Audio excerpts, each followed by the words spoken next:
नमस्कार मित्रांनो, माझे नाव सोहम आहे। आज मी आपणास स्वामी विवेकानंद यांच्याबद्दल माहिती सांगणार आहे।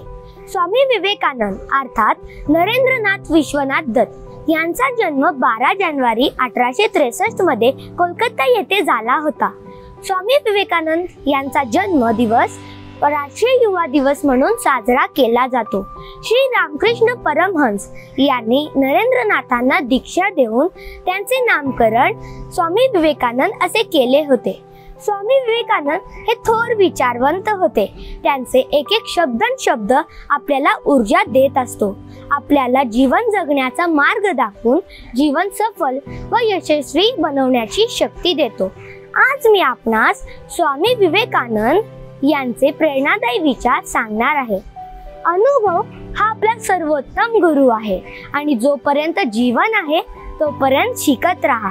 असं कधीच म्हणू नका की मी करू शकत नाही, कारण तुम्ही अनंत आहात आणि कुठलीही गोष्ट करू शकता। आपल्या ध्येयावर ठाम राहा। लोकांना जे बोलायचे ते बोलू द्या।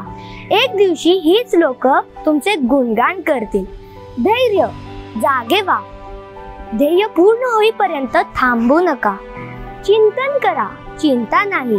नव्या विचारांना जन्म द्या। शब्द राहत नाहीत, विचार राहतात आणि विचार दूरपर्यंत प्रवासही करतात।